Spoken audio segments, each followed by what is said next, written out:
Okay, hello. Hi, everybody.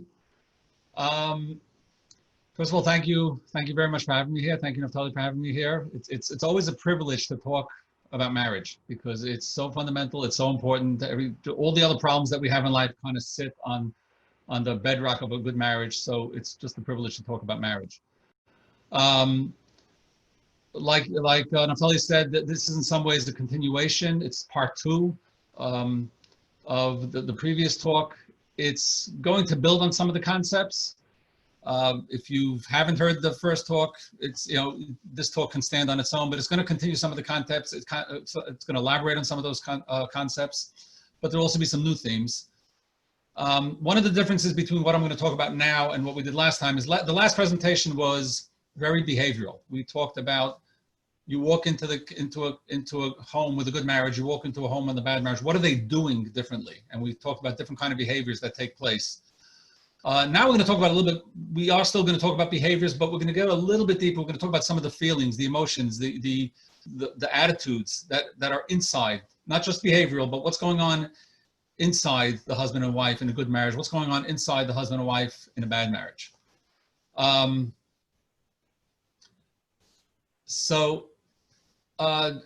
Just in terms of this is not a course on how to have a good marriage. I think that's an important piece to put out there. This is not meant to replace the skills of having a good marriage. This is simply the following.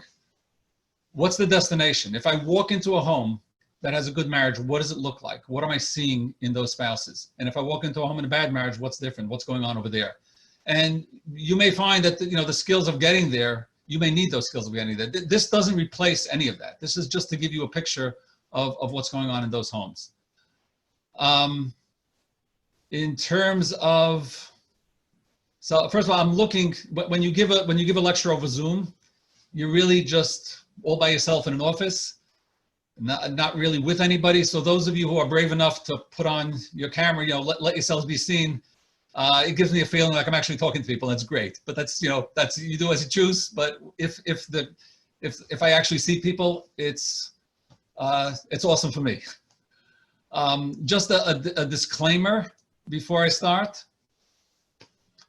The same disclaimer I gave last time, and that disclaimer is that everything I'm presenting here assumes that there is no mental illness, no personality disorder, no trauma, no abuse going on in the marriage. If there is, it's a very different conversation.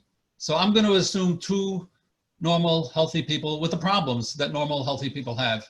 And if you find that some of the things that I talk about are just not possible, either for yourself or your spouse, it's just not possible, it's a different conversation.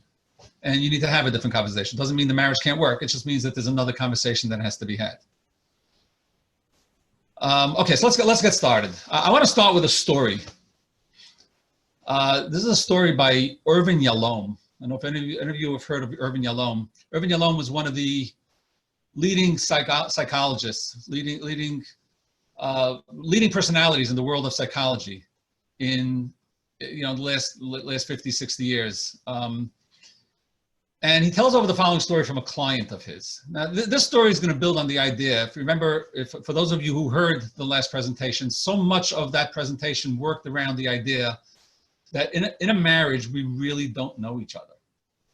There's so much to learn about a human being. There's so much to know about ourselves and our spouses that journey of knowing never ends.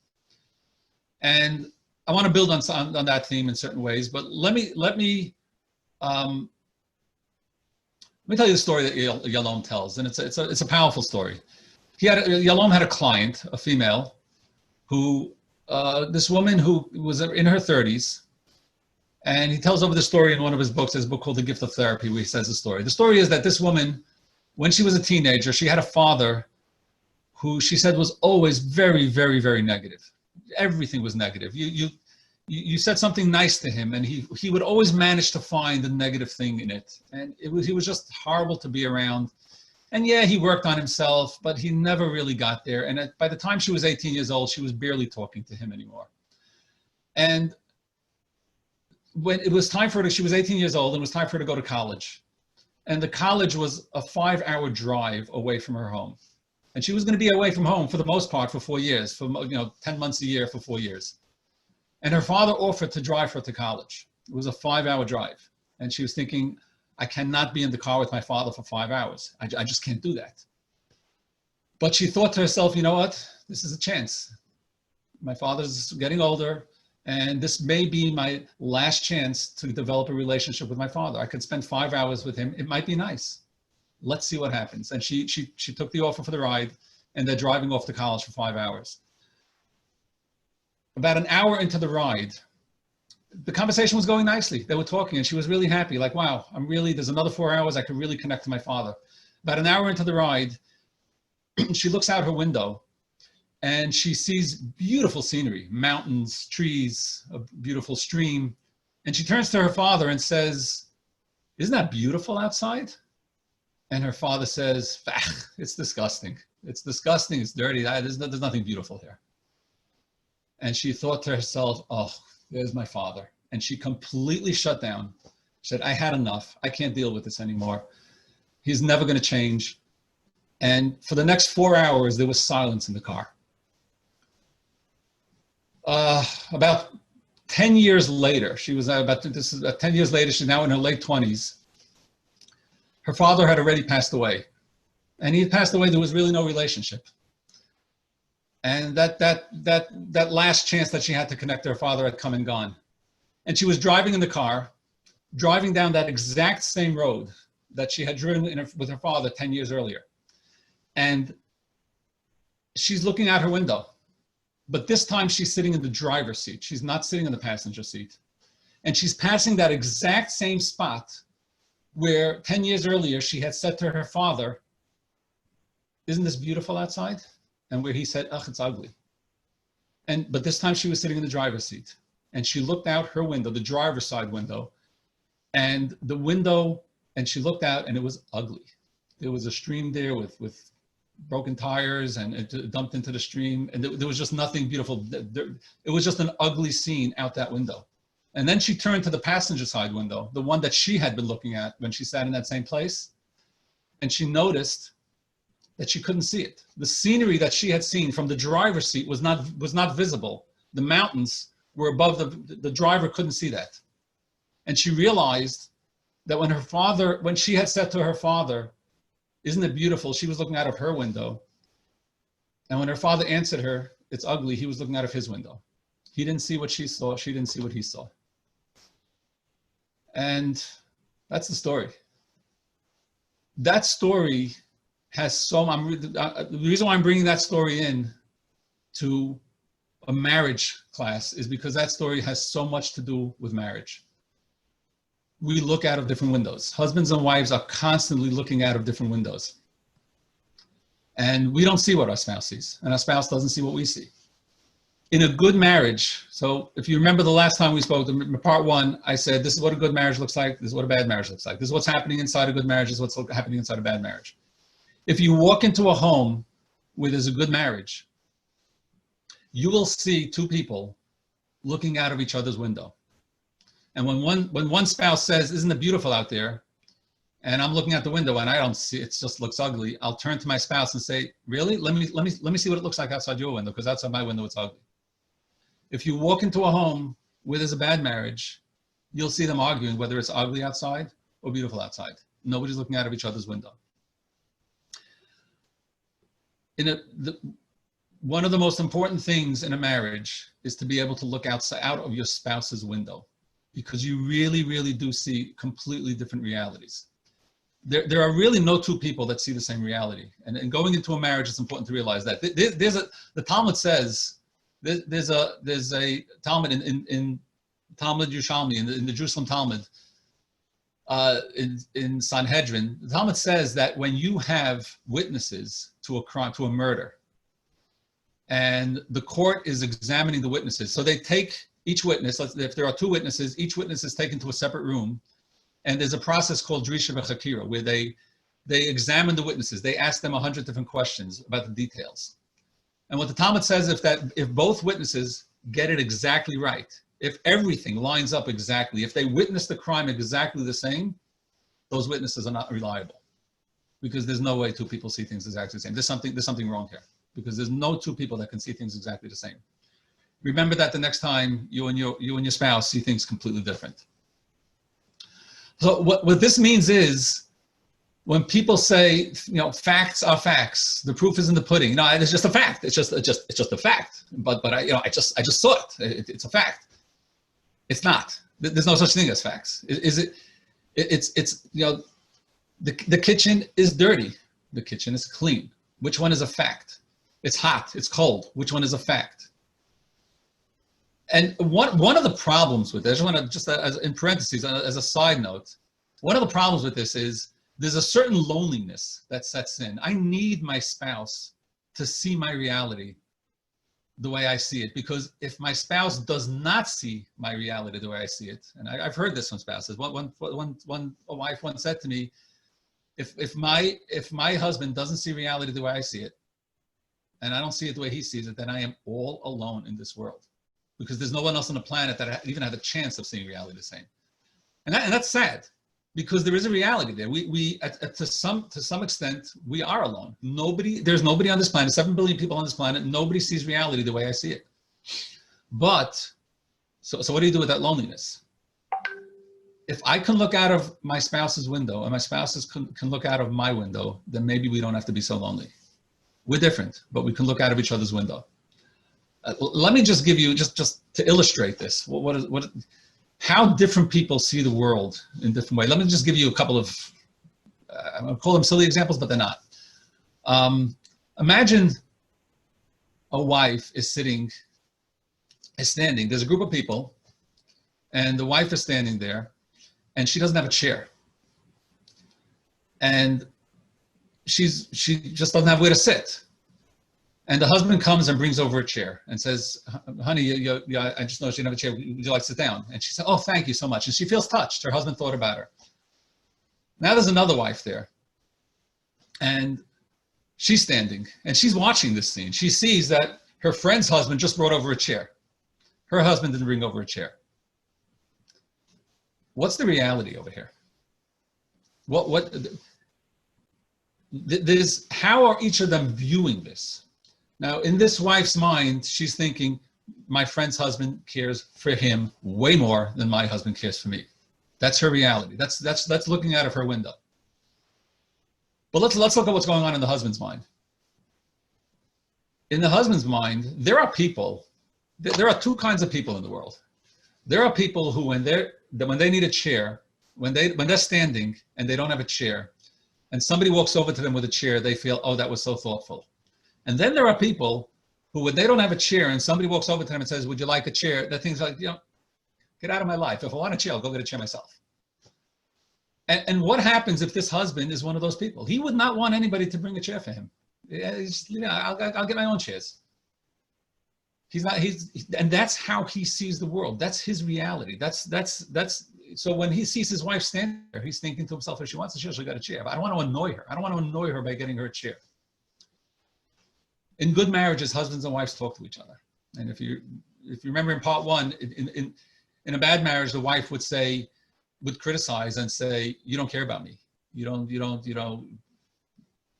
Her husband, Lisa's husband, brought her a chair, and you don't really care about me. You're not thoughtful. In the good marriages, the wife would say, it would really be so meaningful if you would have brought me a chair. It would have meant a lot to me. And then a light bulb goes on over the husband's head, says, oh, she wants me to bring her a chair. She's not like me. Another example, a child is not doing well academically. Imagine that scenario. And we can give thousands, literally thousands of examples of this. But a child is not doing well academically. What does that mean? What's the reality? It depends which window you're looking out of. For some people, child not doing well academically, the roof is caving in. And for some people, it means absolutely nothing. As long as she's nice, and as long as as long as he's, has friends and is social. Who's right, who's wrong? They're just looking out of different windows. And in a good marriage, the conversation is, what's important to you? What are you seeing outside of your window? Instead of, what's the big deal? What do you care about that for? No. What is your spouse looking at? What does your spouse see when they're looking out of their window. I want to stay on this theme of looking out of each other's window, and you know, the idea that we can actually see completely different realities. It's one of the most important fundamental, according to John Gottman, it's one of the most fundamental ideas in a marriage, the ability to see subjective reality. The ability to say that my reality is subjective and it's different than your reality. And people struggle with that because, like I said before, facts are facts. I see something right in front of me. And I just want to go through a few examples of how I could see something right in front of me, right there. It's clear. The proof is in the pudding. And my spouse sees it completely differently, and we're both right, and we're both okay. We're both, if I look out of your window, it's like, oh, I got it. So I'm gonna go through 4 concepts. There's many more, but let's just pick 4. One of them is called confirmation bias. One is called punctuation of events, mood congruency, and field of awareness. I'm gonna go through each one quickly. Have you ever heard the concept of confirmation bias? Confirmation bias means that whatever I believe, whatever my bias is, whatever my deeper beliefs are, I will find confirmation of that in reality. This is about marriage, but if this were about politics, you could really understand so much of the political realm by understanding confirmation bias. So let me give you an example of confirmation bias in something not like marriage. Let's say I deeply believe that I'm stupid.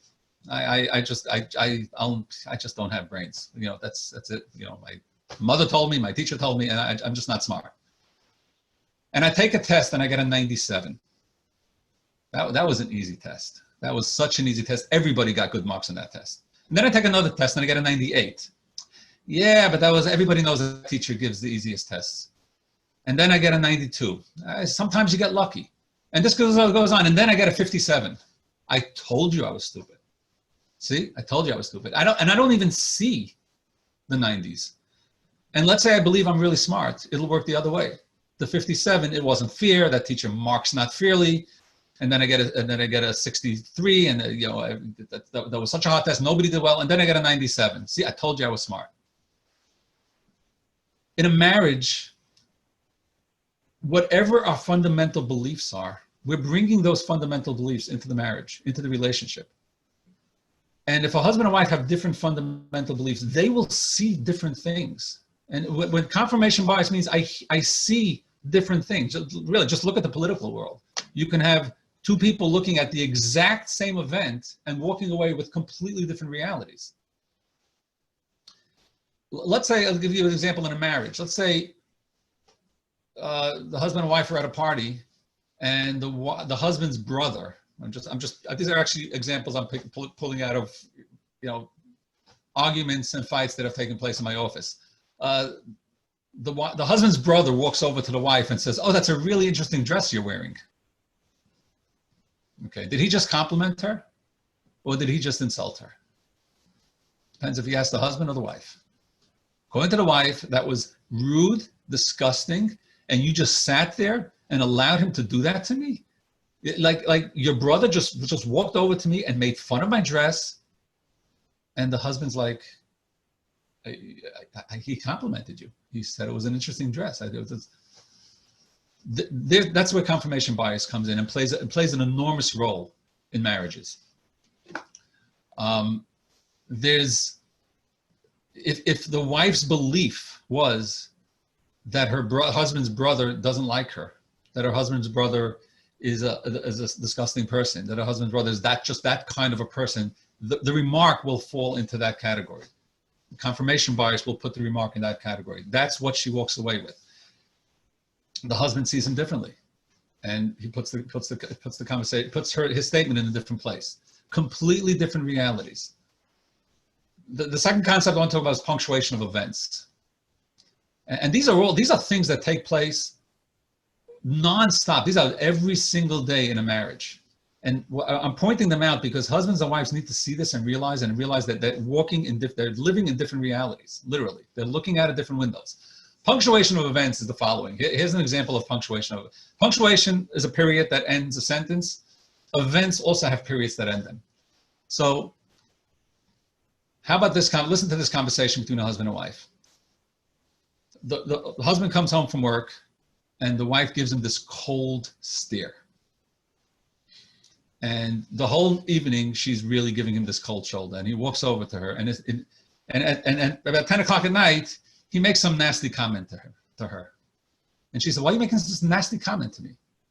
You just out of nowhere, just literally out of nowhere, you came over and made this nasty comment to me." And he says, "What do you mean out of nowhere? The whole night you're giving me this cold stare. Out of nowhere, you're just giving me this cold stare." And she said, "What do you mean out of nowhere I was giving you this cold stare? At 2 o'clock this morning, when I sent you the text, you didn't respond to me for 3 hours. That's why I gave you that cold stare." And he says, and out of nowhere, you didn't. And he said, "What do you mean out of nowhere? When I left this morning, you remember that comment you made to me before I left the house? I didn't feel like responding to that text after what you said to me this morning. Out of nowhere, you just made this comment to me." She said, "What do you mean out of nowhere? Last night before," and we could go back. We could just keep on going back and going back and going back. Where did this event start? Where do we put the period? Where's the punctuation? And if each one is living in a different punctuation of events, where it started, why I behaved a certain way depends on what came before. And if each one is living in a different place, where it started is completely different. So the reality is completely different. This happens literally every day in a marriage. Where did any event start? And when people have different punctuation of events, they're living in different realities. They're seeing events completely differently. Something called mood congruency, which is also, this is really fascinating. And there's a lot of fascinating studies still going based on this. And this also will completely change my reality.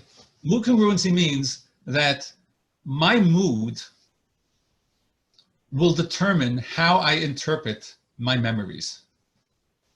My memories will be congruent with my mood. If I'm in a good mood today, and I think about something that happened yesterday, I will remember the things that were positive about the event that I'm trying to remember. And if I'm in a bad mood, I'll remember the negative things. If I'm in a bad mood today, and my wife and I are talking about, okay, so where do we go on vacation? And I say, let's go to where we went last time because it was really beautiful. And she says, well, it was. Come on, remember that happened and we got into an accident and the cop was really disgusting to us and we got lost and she listed a whole bunch of negative things that happened on the vacation. I'm thinking, it was so nice. It was so nice. The water was beautiful. The mountains, it was just beautiful. What is she, that's what she remembers? A week later, when he's in a bad mood and she's in a good mood, there will be completely different conversation. And husbands and wives get into arguments about this and get hurt and get insulted over things like this. Really? We went on this beautiful vacation and that's all he remembers? Really? Living in different realities. The reality that I live in will depend on the mood that I'm in right now. My memories will depend on the mood where I'm in right now. All these things are things that support the concept of subjective reality. Reality is subjective. It's not objective. It's subjective. I'm living in my own reality and my spouse is living in his or her own reality. Another concept that supports the idea of subjective reality is there's something called a field of awareness. At any given moment, I cannot be aware of everything. There's just too much going on in the world. There's just too many things happening for me to be aware of everything. So at any given moment, there's something called a field of awareness. Let's say this is where my awareness is. I'm aware of this. There are things on this side that I'm not aware of, and there are things on this side I'm not aware of. What gets into my field of awareness? What determines what I'm aware of at any given moment? And there are countless things that determine what I'm aware of. So when I'm looking at reality, what I'm consciously aware of at this moment may not be what I'm going to be consciously aware of the next moment. The things I'm just not thinking about, I'm just not conscious, and it's not possible. The next time you're thinking, what in the world is my husband or my wife thinking? What is she thinking? What is she thinking? You know what the answer is? She's not. Well, he's not. It's not in his field of awareness. It doesn't mean he doesn't care or she doesn't care.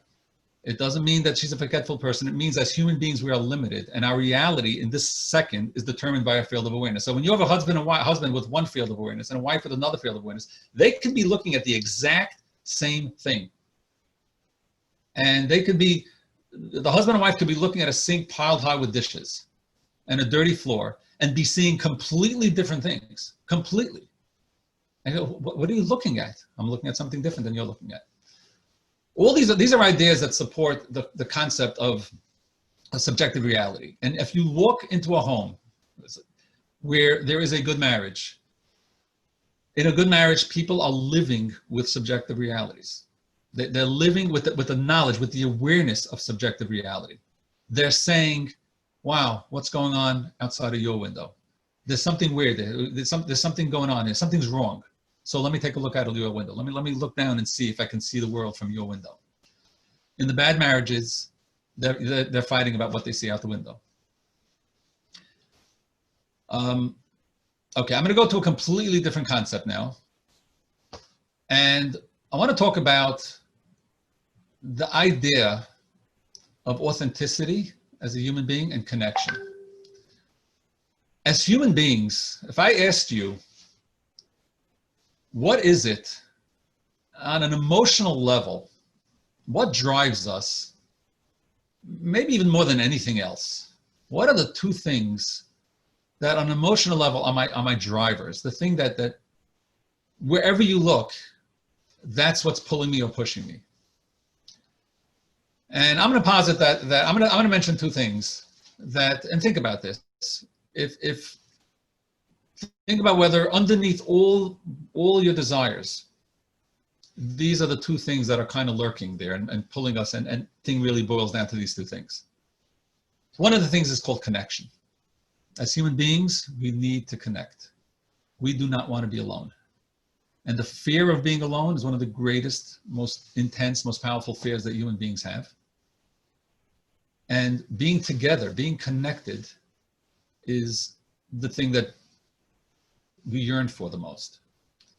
And even people who lock themselves in the room and don't want to be connected, even people who enjoyed 4 months of quarantine, part of it is the fear.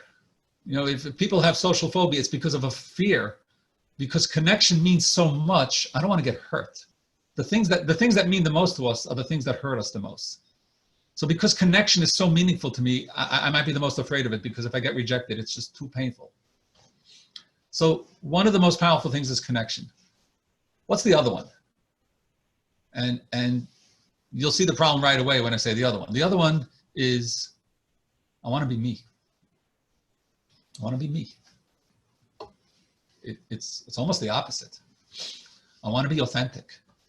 I want to be independent. So the first one, connection, is more of like, I want to be dependent. I need other people. And the second need is, I want to be me. And you could see how these things really pull against each other. It's like a tug of war. And most of us are walking around in life, not most of us, all of us are walking around with a life where there's a tug of war between my deep need for connection and my deep need for authenticity. I want to be me. I want to be connected.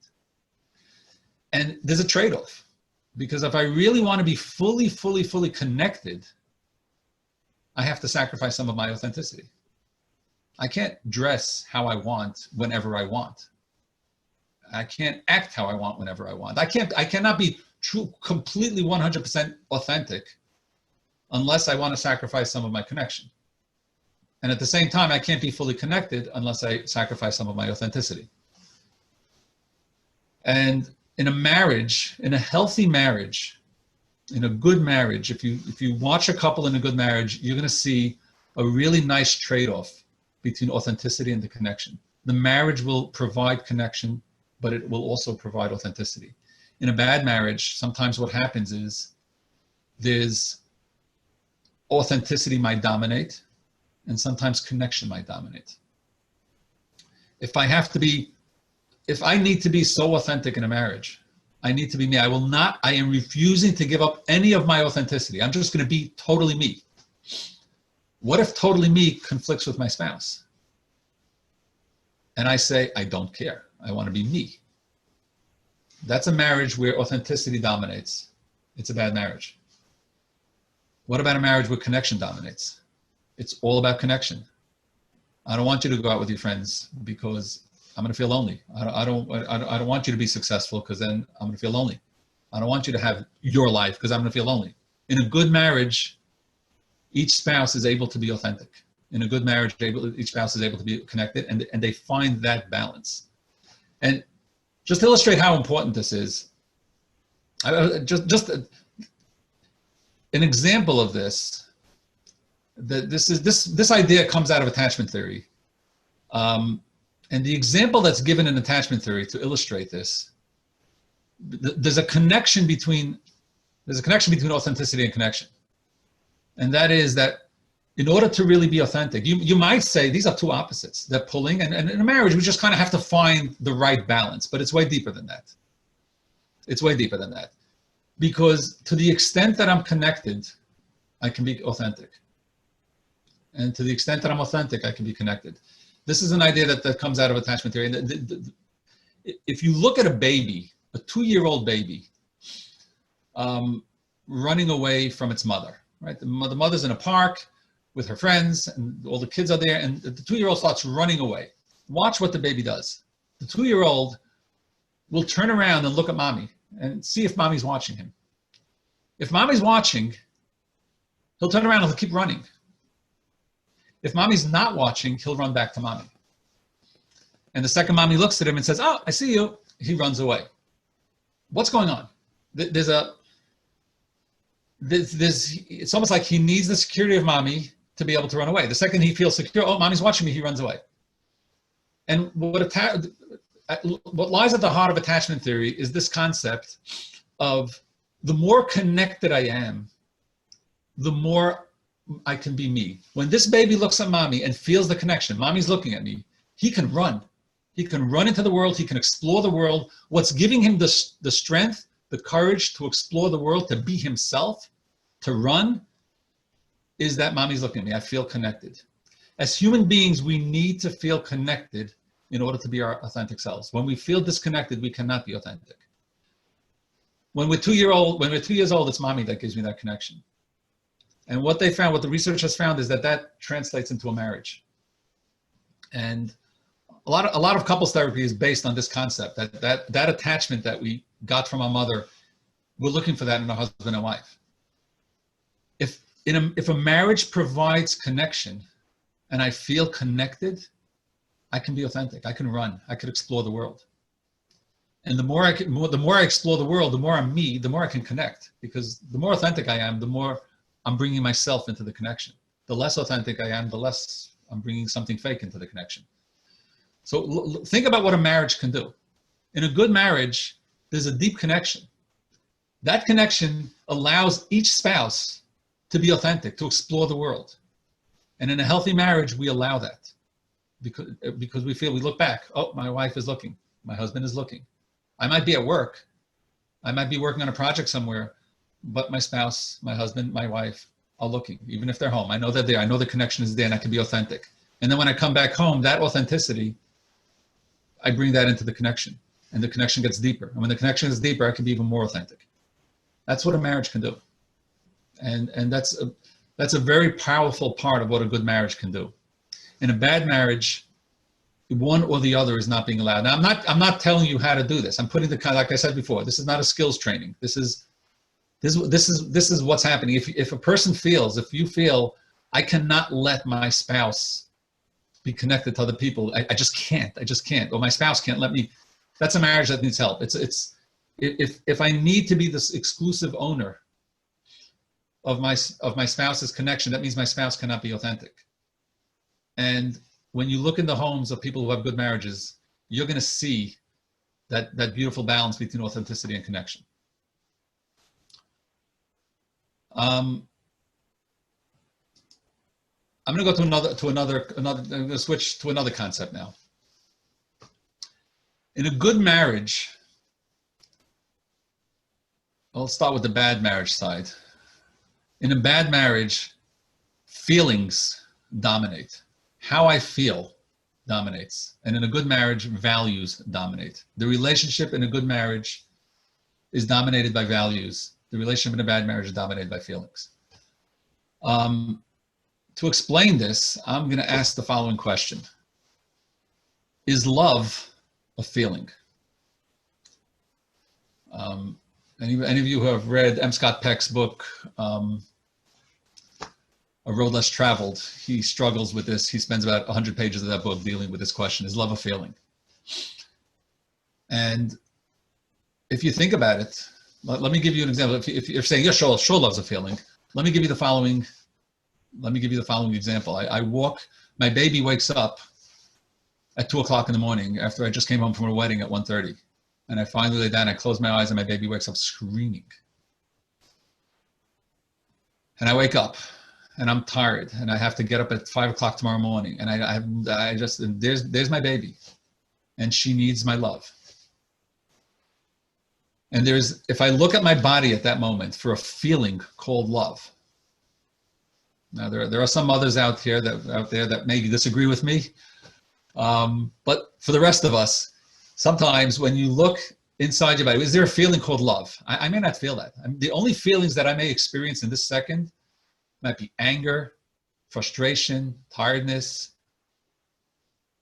Where's the love? I don't know where it is. I'm not experiencing that as a feeling. But I pick up the baby, I hold her, I hug her, I caress her, I spend an hour and a half with her till she falls asleep. Not once feeling love, but knowing love. There's a value of love. There's something there that I value, and I know it. And what M. Scott Peck talks about in his book, that love is really a commitment that I know. It comes from a place of knowing, not necessarily from a place of feeling. Now, you might feel, some people might say, well, feelings are so much deeper than knowing. And I'm going to argue with that. If I walk into the kitchen, let's bring it into the marriage now, after really, really hard days of work,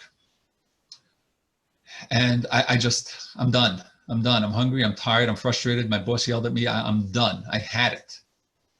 And maybe I'm depressed because I lost a client, I'm just done. And my wife walks over with a big smile on her face, and says, hi, honey, let me tell you what happened today, you won't believe it. And I look inside myself for a feeling called love. And the only feelings I can access consciously right now are anger, frustration, depression. Leave me alone. That's all I can access. And I look at my wife, and from a place of knowing, from a place of value, not from a place of feeling, because I don't feel it. I look her in the eye, put a smile on my face, and say, hi, tell me about your day. Was that real or was that fake? And some people might say that's fake because I really didn't feel it. I would argue that's more real than any, that has more reality. That's more real than any feeling could have been real. It's coming from a deeper place. And actually the Sefer Hasidus, the Hasidic masters say that it is that acting in that way, acting from a place of knowing, is a much deeper place of acting than acting from a place of feeling. Feelings actually are a very poor barometer of what's really important to me. What's really important to me, I may not feel in this moment. There may be 100 different reasons why I feel a certain way or don't feel a certain way. None of those reasons may have anything to do with what's really important to me. If I wake up in the morning and I know that in an hour I'm going on a ski trip with a bunch of friends, with my family, it's really exciting. I'm going to jump out of bed and go. If I wake up in the morning and I have to go to work, I may turn over and go back to sleep for another half hour, and I just have to pull myself out of bed. In the first case, I have the feelings are just pulling me out of bed. In the second place, I'm not feeling it. Does that mean that going on a ski trip and having fun is more important than work? When I'm 95 years old, looking back at my life, do I want to know I went on ski trips all the time and I just had a blast, or I want to know I was responsible and supported my family? But that may not translate into a feeling in this moment. In a good marriage, we realize that feelings are not the barometer for how we feel about each other. We love each other. In a bad marriage, we're constantly looking to the feelings to determine whether this marriage is good or not. And we're relying on something that's really very shallow, because feelings are way more shallow than that deep thing we call our values and what's really important to me. Do you want to go for a walk with me? Let's say my wife asked me, do you want to go for a walk with me? And I really don't. I'm just not in the mood of a walk now, right now. I'm tired, my knee hurts. I'm just not in the mood of a walk right now. And I say, I don't know, I'm not really into it right now, but if you want to go, I'll go with you. And her response is, don't do me any favors. When you want to go for a walk, let me know. And she walks away in a huff. That's a bad marriage. And then tomorrow night, I want to go out for dinner. And I come home and I say to my wife, do you want to go out for dinner? I'm really looking forward to spending a nice night with her. And I say, you want to go out for dinner tonight? And she said, it's not what it was on my mind, but if you want to go, I'll go with you. And I say, no, thank you. You know, when you're ready to go, for those of you who speak Yiddish, don't do me any favors. That's a bad marriage. Because what we're doing is, if I feel like going for a walk with you, or if I feel like that has value. It's the feelings that are determining the interaction. In a good marriage, we're able to say, you know what, I don't feel like it right now, but I love you so much. What am I really saying? When my wife says, do you want to go for a walk with me? And I say, I don't feel like it, but I'll go with you. The way that's perceived in a bad marriage is, don't do me any favors. The way that's perceived in a good marriage is, I love you. I care about you. I don't really want to go for a walk right now, but if you do, that's important to me. That's really, really important to me. I'm looking out of your window right now. Out of my window, I don't really want to go for a walk, but I'm looking out of your window. And if I look out of your window and you want to go for a walk, I'm there. I'm there with you. That's beautiful. Isn't that more beautiful than if I really did want to go for a walk? In a certain sense? I don't want to go for a walk, and I'm still going with you. It's like I'm going to the store and I'm buying the flavor ice cream that you like. I'm not buying the flavor ice cream that I like.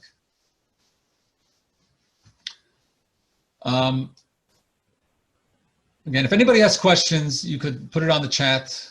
I probably won't respond to it right away, or I might. But if there are any questions, I'll respond to them at the end. Okay. Another concept that differentiates a good marriage from a bad marriage is that in a problematic marriage, in a bad marriage, I'm going to say the sentence and then I'll explain it. In a bad marriage, you'll see couples talking about, I'll talk about my spouse's internal world and my external behavior. In a good marriage, I'm talking about my internal world and my spouse's behavior. I know that didn't make any sense. Let me say it slower and clearer. If you watch a husband and wife talking, and the wife, one spouse, let's say the wife has, she did something that really hurt the husband, right? And the husband just felt hurt. Let's say she made a comment. She made some comment about his clothing. And it was really hurtful. He didn't like, there's a behavior here that she did. And he didn't like that behavior. So he says, you know, the family that you grew up in, I know that's the way your mother always talked. That was your mother. And you know, could you not talk like your mother? Or let's say the husband comes home late from work. I always use that as an example because it shows up all the time in my office. Husband shows up late from work, and the wife makes a comment about how you're so lost in your work, you don't even remember your family. You're just completely engrossed with the work. You have to pull away. You can't be thinking about work so much. In both of those examples, when I commented about my wife's mother or father, or my wife commented about my obsession with work, we weren't talking about the behavior. We were talking about what's happening inside. I was telling my wife what's happening inside of her. I was telling her why she's doing that behavior. And she was telling me why I'm coming home late from work. So I'm talking about her internal world. I'm not talking about her behavior. I'm talking about her internal world. I'm telling her that her internal world bothers me. So I'm talking about my insides. But I'm talking about her inside world. In a good marriage, we don't tell our spouses what's going on inside of them. That is a recipe for disaster, always.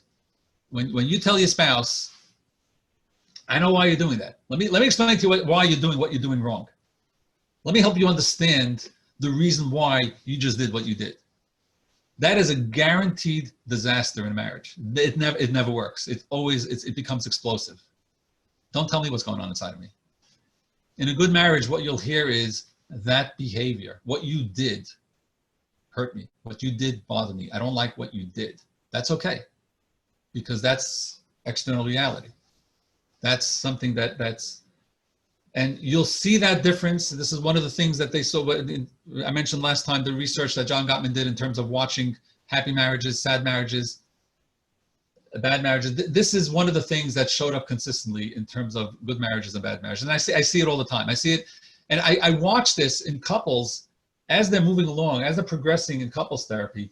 This is one of the things that you see changing the most, changing a lot. I want to say the most, but changing a lot. You see this shift from commenting on, let me tell you what's going on inside of you, to let me tell you what's going on outside of you. Let me tell you what you're doing.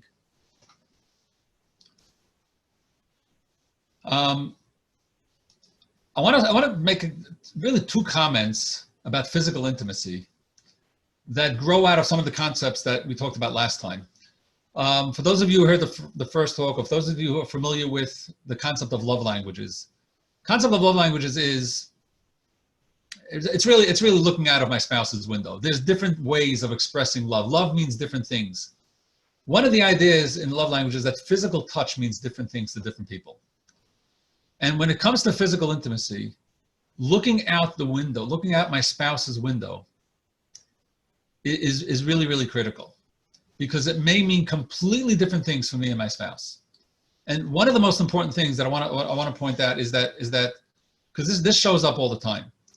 And I'm going to present it as a man versus a woman, but I always, whenever I say for most men it's like this, for most women it's like this, I always preface it with saying that literally anything that the literature says men are like this, women are like that, I've seen it both ways. I've seen it reversed. So most of the time for women it's like this, most of the time for men it's like this. And that's a safe statement, I think. But what does physical intimacy mean in terms of love language? Does physical intimacy, sexuality, touch, does that mean I love you? Is that saying I love you? Does that mean I want to get close to you? What does it mean? And what they found is that for most men, physical intimacy is a way of getting close. It's a way of connecting. It says I love you. It says it's a way. If a man wants to get, if a husband wants to get close to his wife, again, most husbands, most wives, if a husband wants to get close to his wife, he will want to be physical so that he can get close. For most women, so again, for most men, physical intimacy is something we do to get close. For most women, physical intimacy, sexuality is something we do when we are close. It's not a way of getting close. It's when we are close. So what that means is when we approach physical intimacy, in a good marriage, we look out of our spouse's window.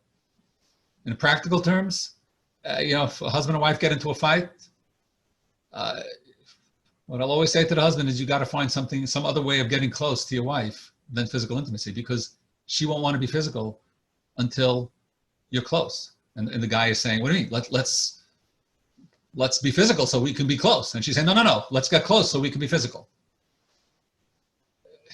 That's explosive. And that kind of, it's just very common and something to be aware of. And you'll see in the good marriages, they're looking out of each other's window.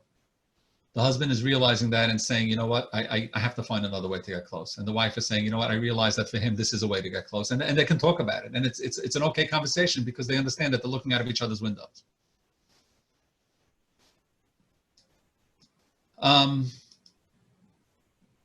Two more concepts that I want to throw out there one is, I mentioned this in the last presentation. If I remember correctly, I spent about 15 to 20 seconds on it, and I think it deserves more time. In a good marriage, acceptance dominates, and in a bad marriage, expectations dominate. There are expectations versus acceptance. Now, it sounds like a very simple concept. I just accept, or I don't. But I want to get into some of the details about what that means. We could talk about big things, we could talk about small things, but in in a bad marriage, you'll notice the expectations. You'll notice that people are looking for certain things and not finding them. And that expectation is pulling down the marriage. And in the good marriages, you'll see a certain acceptance, it's okay. So first let me talk about this, where that shows up in small things. And I'm going to call these small things, and you know, big things. That's my relative opinion. That's my subjective reality. Some of you may disagree and think that's big or that's small, but that's okay. That's because we have subjective realities. But when I hear one spouse say, you know, my husband is never on time. He's never, ever on time. Or my wife is never on time. It's always 10 minutes late, 15 minutes late. We make up to meet at 9 o'clock. She's not there till 9:15. We make up, we're gonna leave the house. We're on our way to a wedding. It said we're gonna leave the house. I came home early from work and she's never, ever, ever ready on time. Or he's never, ever ready on time. That's called expectation. Because right next door, so that you saw that marriage. She's never ready on time, never ready on time. I can't take it anymore. Right next door, there's another house. There's the good marriage house, where the husband's saying, yeah, she's never ready on time. Yeah, when she says 9 o'clock, I know it means 9:15. Next, move on. Let's have a slice of pizza. It's what happens is, but what happens so often in marriages is the same things happen over and over and over again. If your husband hasn't been on time for the last 15 years, I guarantee you he will not be on time for the next 50 years. And you could either continue to become miserable and make your husband or wife miserable and just destroy the whole marriage because of that, or just say, yeah, whatever, not on time. And you'll notice this in good marriage with countless things. What a corny sense of humor. Stop making those stupid jokes. Or, yeah, my husband has a corny sense of humor. Or she's so forgetful. She is so forgetful. She doesn't remember anything. Chances are, if I send my husband to the store and I tell him to get 3 things, I have to send him a text to make sure he remembers. Again, if you know, or in a good marriage, it's, yeah, I got to send my husband a text, because there are thousands of things like this where you watch a good marriage, they're rolling their eyes, but they're rolling their eyes in a humorous way. And in the bad marriages, they're rolling their eyes, but they're rolling their eyes in a serious way. And being able to accept that there is no human being that's perfect, no marriage that's perfect. And the things that to me are so basic and fundamental, well, that's my window. You know, those are the basic fundamental things to me. To my wife, for my husband, they may not be the basic fundamental things to me. Time might not be so basic and fundamental to some people, and some people it is. What about big things? I said small things. So that's what I'm including in the small things. And in a way, sometimes the small things are more important because they're constant. They're always there. What's an example of a big thing? What if, and this is, what if I realized that my husband is not as smart as I thought he was? And I had a wife once in tears telling me that. And I met him and he really wasn't. And what do you do with that? Or he's not pursuing the life path that I thought he would pursue. I thought he was going to stay in yeshiva and for the rest of his life. And we're only 2-3 years into the marriage and he wants to go to work. And it's just it's not my dream. It's not what I wanted. And what do I do with that?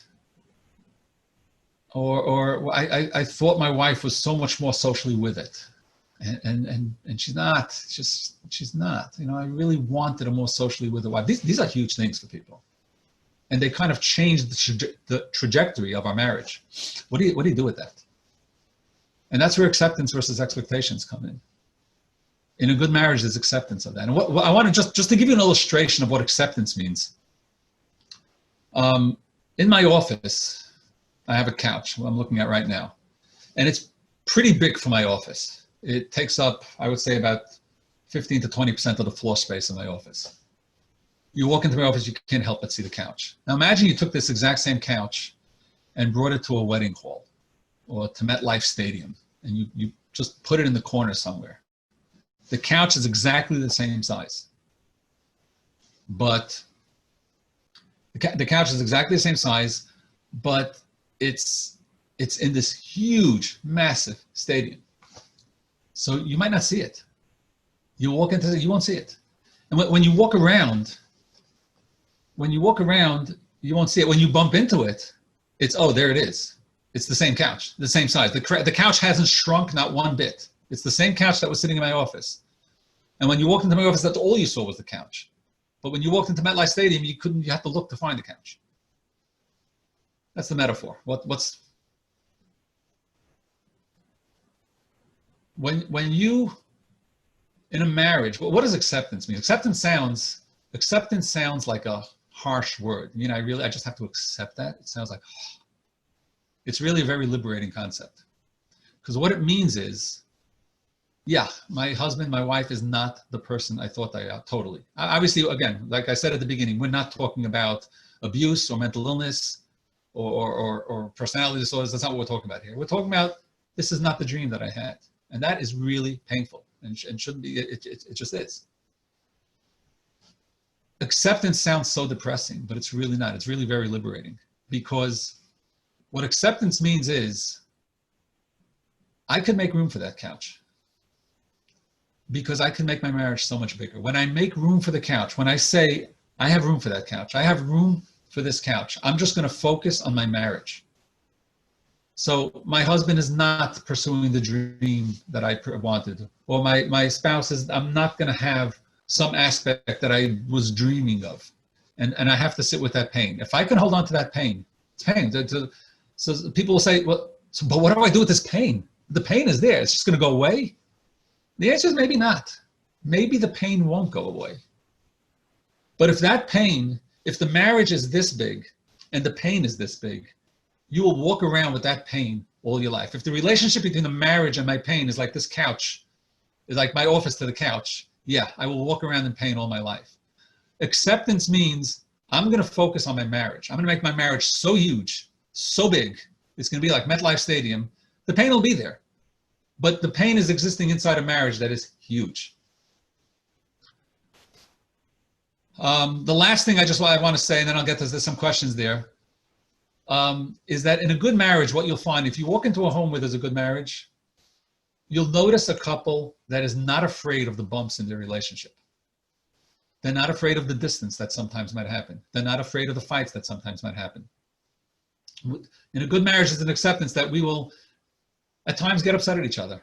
You cannot live with a person, you cannot live with another human being 24/7, 365 for the rest of your life and not get upset. You're going to get upset, and you will hit bumps, and you will have fights, and there will be anger, and there will be upsetness, and there will be frustration. In a good marriage, it's a bump. Oops, we hit a bump, and you recover, you come back. And in the bad marriages, each bump becomes a major thing, or sometimes it becomes a referendum on the marriage. Marriages have bumps, and that's okay, and you can make room for that. And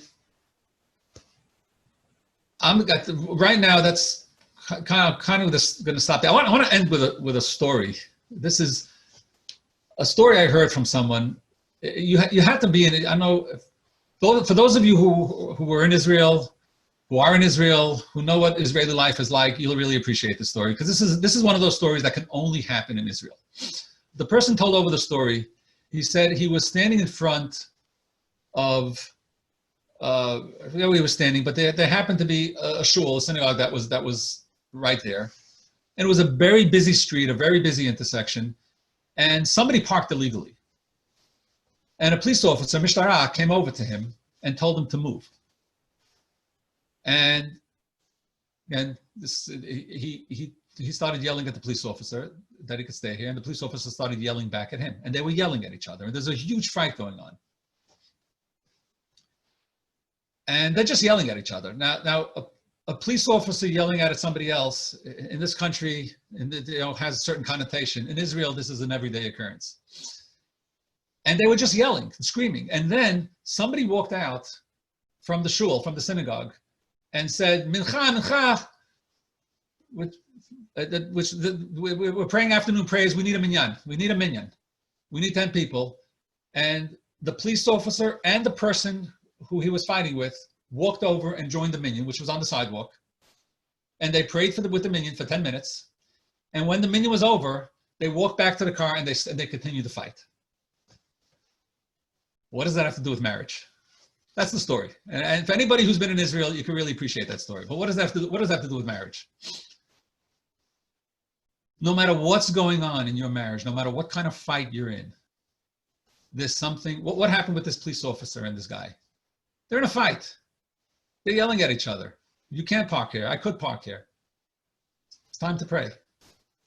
Press pause. We're going to pray. There's God. That's way more important.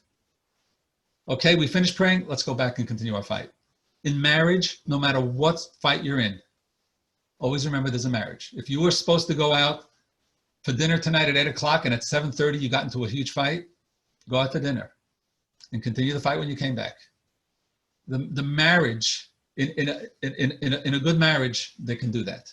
Something you want to aim for, something you want to be able to say, the marriage overrides everything. There's no fight that we're going to get into. There's no bump that we're going to hit that's more important than this marriage.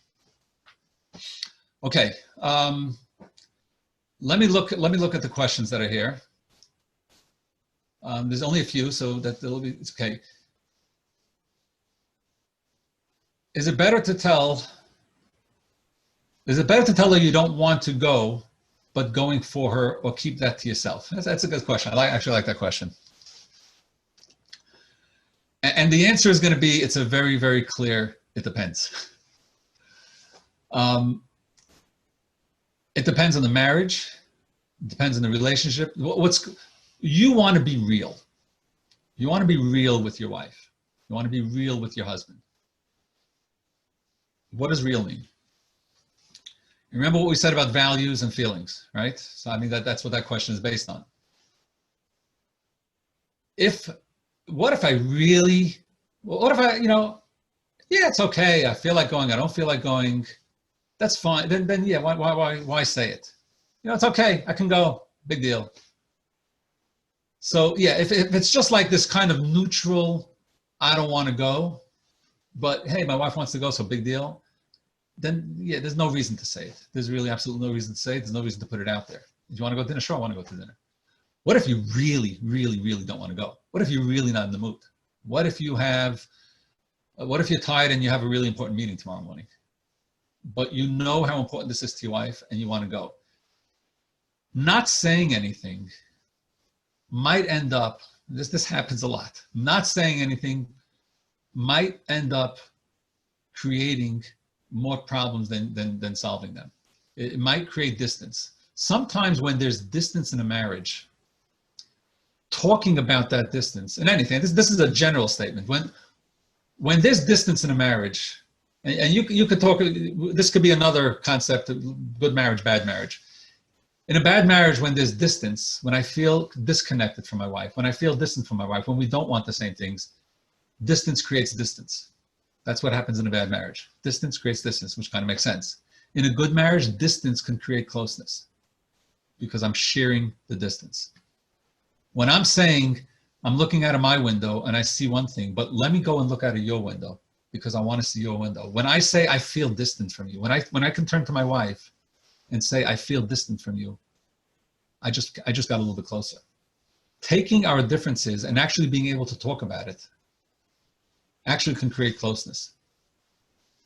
So it's a judgment call, but at times being able to say, I'm really tired, but you know what? It's important to you. Let's go for dinner. Let's do it. Let's do it, even though I'm tired. So now she knows I'm tired.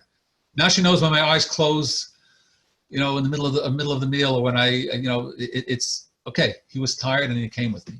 If I hide it from her, then I may spend the entire evening hiding from her that I'm really in a bad mood and I didn't want to go. That's not going to go well. That's not going to end well.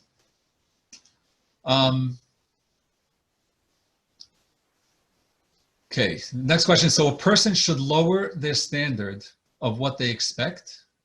How does a person make something that's important okay to not be important and taken care of? Okay, and great question. I'm just going to see if I can reword the question. There's something really important to me. There's something that's a real value to me.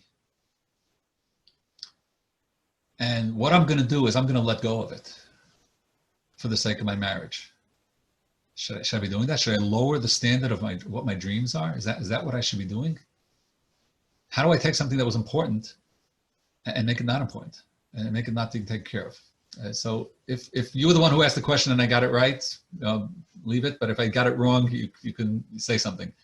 But that's how I understood the question. So no, you should not lower your standard of what to expect. But acceptance means that there's something here that I may not have. And now I have to, and in terms of what there may be pain. There may actually be something here that I have to grieve.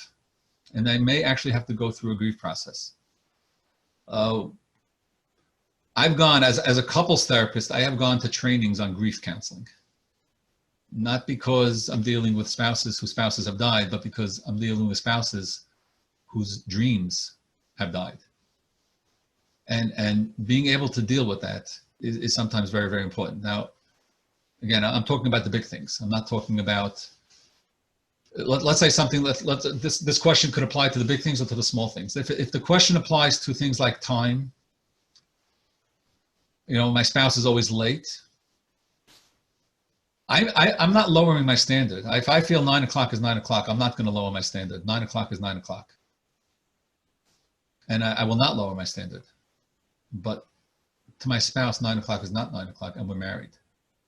And she's looking out of a different window. When I say I want to see your window, I'm not saying that I'm lowering my standard. I'm saying that my standard and your standard are different. And in a marriage, that means something. So there's the standard of time. Time is important to me. 9 o'clock means 9 o'clock. That's a value to me, actually. It's a value. 9 o'clock means 9 o'clock. But there's a more important value. There's a value of the marriage. And that you're as valuable a human being as I am. And your standard, your window is as legitimate as my window. So I'm not lowering my standards. My standards stay the same. What I see out my window, I see out my window. But I'm acknowledging that in this marriage, that's not going to work. And the question on that is, but won't that make you not respect her? If you don't lower your standard and she isn't holding to your standard. If I feel that my window is the only window, then yes, I will lose respect for her. I had a couple once with a husband. They were arguing because the wife, now I never saw their kitchen, even though after a while the husband did bring some pictures in, but he claimed that the kitchen was filthy and she claimed the kitchen was clean. And yeah, he brought in pictures, but then she brought in other pictures. So I decided I told him I'm not looking at pictures. So I never saw their kitchen. I don't know what the reality was. But what was interesting about this, and this is a typical husband-wife conversation, is it clean, is it dirty? That's subjective reality. That's right there. That's a perfect example that's a classic example of subjective reality. What he wanted, she agreed. She said, you know what? I will clean the kitchen to your standards. I will do them to you. If that's what your standards are, I will do that. And he said, no. That's not good enough. That has to become your standard. You have to don't do it for me. Don't do me any favors and clean the kitchen. That's not going to help our marriage. You need to clean the kitchen because it's important to you and that's a lack of respect. For him to say your standard of what's called a clean kitchen. Now again, if the kitchen was piled high with dishes from the last 5 weeks and it was filthy and smelly, I wouldn't be saying this, but I don't think that was the case. It was just a different standard. That's why I said before, there are limits to everything I'm saying over here.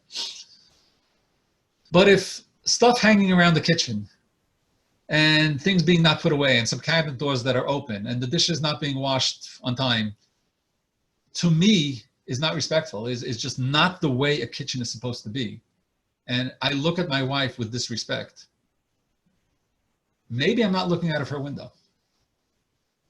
Because maybe she grew up in a home where the mother felt, I don't want the kitchen to look like that because I want to give more attention to my kids. And if my kitchen looks too spotless, if my kitchen has to look too spotless, the kids won't be, there are reasons why things have to happen. If being able to say, the question is a great question. Won't that make you not respect her? That's a great question because it really cuts to the core of what we're talking about over here. If I could really get myself to look out of her window or to look out of his window, then it's not about me lowering my standard. It's about me respecting my wife or respecting my husband. It's about me being able to say, maybe in my wife's world or my husband's world, 9 o'clock doesn't mean 9 o'clock. And maybe that's okay. There are people who grew up in homes when 9 o'clock meant 9 o'clock. That's reality. 9 o'clock meant 9 o'clock. And then there are people who grew up in homes where as long as there's a 9 there, you're still in the ballpark.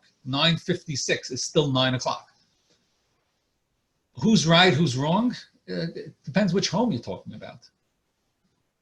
The people in the 9:56 home will say that it's too rigid, it's too tense, just chill a little bit. So you're a little bit late.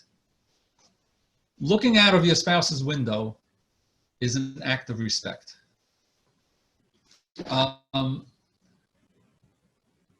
Are there things that you don't have to accept and can hope for him, her to change? Most definitely, yes. Accept the word acceptance, and there's a lot of things you don't have to accept, but the word acceptance is not the same as the word resignation. If I accept who you are, that doesn't mean I'm resigned to who you are. And those two words are sometimes confused. Acceptance means, maybe I'm going to accept that 9 o'clock and 9:56 are the same thing. But I'm going to spend the next 80 years trying to change you. That's okay. That's okay. That's not a lack of respect. And then there are things that there are things much bigger than this. I'm not talking about, there are decisions sometimes that people have to make about acceptance that are very, very huge decisions. Should I stay in this marriage? Should I not stay in it? There are things that we can't accept. There are dreams that we cannot let go of. And sometimes a person does have to make a decision. Should I let go of my dreams and stay in this marriage? Or should I let go of my marriage and pursue my dreams? And those are very, very, very personal decisions. No one could tell. I once had a client who had to make a decision whether to leave a marriage or not because his wife was severely ill. Had a personality disorder, mental illness, but she was a good person. But living with her was very painful, and he had to make a decision. Should I stay? Should I leave? And he went, and he finally decided, whatever God wants me to do. Whatever God wants me to do, that's what I'm going to do. And he went to a big rabbi and asked this big rabbi, very big rabbi, someone who I respect a lot, and asked him, he told him the story, told him the situation, said, I will do whatever God wants me to do. Just tell me what God wants me to do. Tell me the right decision. Tell me what God wants to do, and I'll do it. And the rabbi said to him, very wise man, said, I know exactly what God wants you to do. He said, what? He said, God wants you to make a decision. No, we don't always have to accept. And there are some things that are just too big. But very often it's not. And if the decision is what I'm talking about here, everything I was discussing is, if the decision is to stay, in other words, everything I'm looking at in a marriage, if the decision is to stay in this marriage, and I'm still getting upset at you for coming at 9:56, constantly, and every time you come 9:56, I'm yelling at you, wait a second, you made a decision to stay in this marriage. This is the person you're going to be married to the rest of your life. And yes, she shows up late every single time. Yes, he walks into the kitchen and doesn't see the dishes, or he forgets to bring home the eggs every single time. You could, don't give up. Don't resign yourself to this. You can still try to change each other. There's nothing wrong with that. But can you accept, because you made the decision? So really the answer to this question is, once you've made the decision to stay in this marriage, if that decision is made and this particular item is not big enough to make you want to leave the marriage, then yeah, you have to accept. You don't have to resign yourself to it, but you have to accept. You don't have to, but you'll be pretty miserable if you don't. Okay, that's basically it. Did I miss anything else? Those are the questions. And if there are no other questions, I guess we're kind of done. And thank you very much, everybody. Thank you for being here. Thank you, and have a good night.